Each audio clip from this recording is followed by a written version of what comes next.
Tampa, Florida. Today it's known for palm trees, Cuban sandwiches, and beaches that stretch along the Gulf Coast. But beneath the sunshine and the postcard-perfect views lies a hidden history soaked in blood and gambling.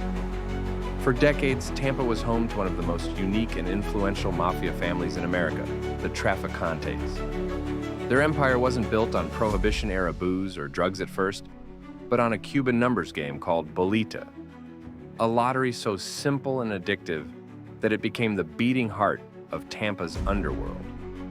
Bolita was everywhere in Tampa during the early 20th century. The rules were simple.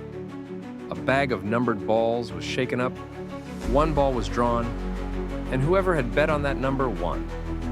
It was cheap to play, easy to hide, and it appealed to immigrants, workers, and the poor who dreamed of hitting it big. But it was also illegal, and where there's money and risk, the mob was never far behind.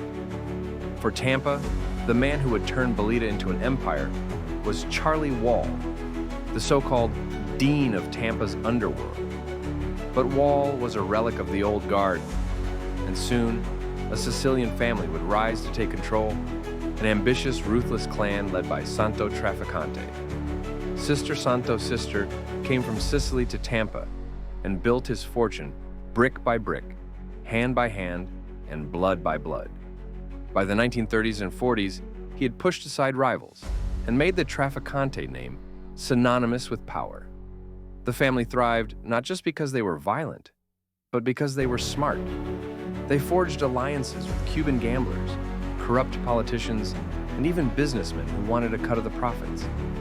The Trafficantes perfected the art of blending into legitimate society while quietly running one of the most lucrative rackets in the Southeast. But Bolita was only the beginning. As the decades passed, the family expanded into casinos in Havana, gambling dens in Ybor City, and even loan sharking and narcotics. Their empire stretched from Tampa's smoky backrooms to the glamorous casinos of pre-revolutionary Cuba. At their height, the Trafficantes controlled not only gambling and Bolita, but also vast swaths of legitimate businesses. Everyone in Tampa knew their name, but few dared to speak it. The real mastermind, however, was Santo Trafficante Jr. If his father had built the foundation, Jr. turned it into a dynasty. Quiet, calculating, and fluent in Spanish, Santo Jr. became one of the most powerful mob bosses in America. Yet he rarely drew the kind of attention that New York's bosses did. While John Gotti chased cameras, Trafficante stayed in the shadows, quietly manipulating politics, business, and even international intrigue. And then came Cuba. For the Trafficantes, Havana was paradise. Gambling, drugs, women, and politicians all for sale. They ran casinos alongside Meyer Lansky and were some of the biggest profiteers of Havana's underworld in the 1950s. Santo Jr. practically split his time between Tampa and Havana, treating Cuba as a second home. But then came Fidel Castro. The revolution slammed the door on Havana's mob-run casinos, and Trafficante was arrested, imprisoned, and eventually deported. While other mobsters lost everything in Cuba, Santo Jr. adapted. He returned to Tampa and rebuilt, turning his focus back to the U.S. This is where the legend of the Trafficantes grows darker. For decades, whispers have tied Santo Jr. to some of the most shocking events in American history. The CIA reportedly approached him during the 1960s to help assassinate Castro, believing that his ties in Cuba made him the perfect partner. And then, there are the endless rumors about the Kennedy assassination. Conspiracy theorists have long speculated that Trafficante played a hidden role, either directly or indirectly, in the events of Dallas in 1963. While no proof has ever surfaced, the fact that his name even appears in these stories speaks to the reach of his power. Back in Tampa, the Trafficantes ruled with an iron fist, yet they were masters of subtlety. Violence was used sparingly, and when it was used, it sent shockwaves. The Ybor City Bolita Wars of the mid-20th century left bodies in alleys, a bloody reminder of the stakes at play. Santo Jr. kept rivals in check through fear, loyalty, and money. Politicians were paid, cops were compromised, and judges looked the other way. Tampa wasn't just their turf, it was their kingdom.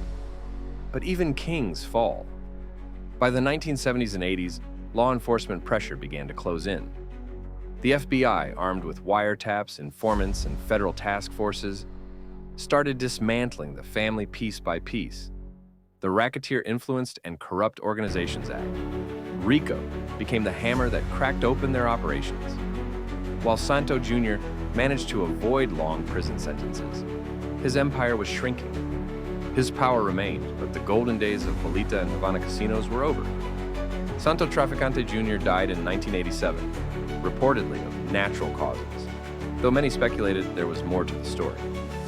He was one of the last great mob bosses of the old era, a man who had outlasted his rivals and kept Tampa firmly under his control for decades. His death marked the end of the family's dominance, though whispers of their influence persisted long afterward. The story of the Tampa Mafia isn't just a tale of gambling and gangsters. It's a story of culture. Tampa's unique blend of Cuban, Sicilian, and Spanish immigrants created fertile ground for Bolita and the underworld that grew around it. Unlike New York or Chicago, where the mafia was just one of many forces, in Tampa, the Trafficantes were the force. They shaped the city's politics, its economy, even its culture.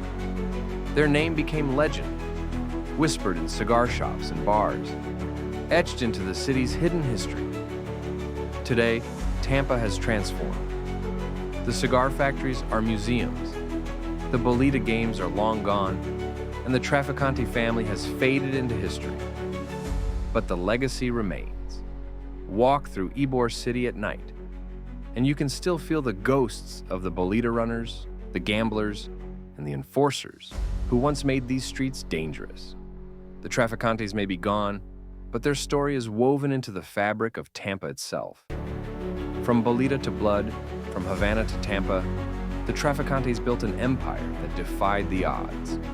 Their quiet control, their ruthless efficiency, and their uncanny ability to survive made them one of the most fascinating mafia families in American history. And though their kingdom has vanished, their legend remains a reminder that sometimes the most dangerous men aren't the ones you see coming, but the ones you never notice until it's too late. Because in Tampa, the sunshine was always just a cover for the shadows underneath.